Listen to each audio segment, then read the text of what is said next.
suis très hostile parce que c'est surtout pas raisonnable. Déjà, la petite couronne est le territoire le plus dense de toute l'Europe. 2 fois plus dense que Londres correspondant à peu près au même périmètre.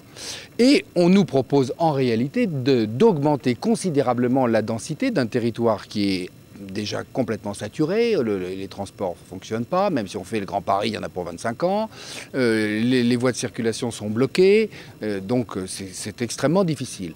Et il y avait une bataille entre M. Delanoë et M. Huchon pour savoir qui piloterait l'avion, qui commanderait à l'ensemble de ce qu'on appelle la métropole, la grande métropole. Et finalement, c'est M. Delanoë qui, pour le gouvernement, a gagné.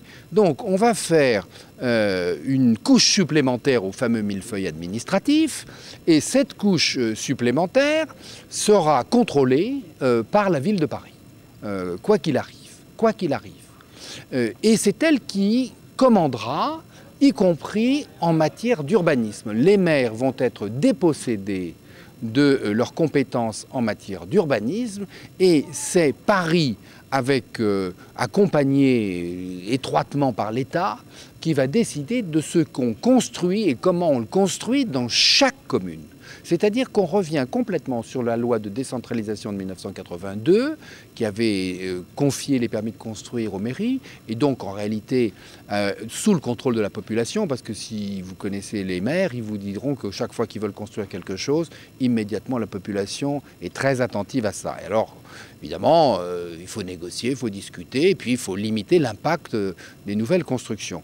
Donc qu'est-ce qui va se passer dans l'avenir? Eh bien, on se moquera complètement de l'avis du maire, de l'avis des élus locaux, de l'avis des voisins et de l'environnement, et on construira massivement dans des quartiers qui ne sont pas encore densifiés. Et donc on va aggraver évidemment l'aboutissement de tout ça. Ça sera la saturation absolue de la région parisienne.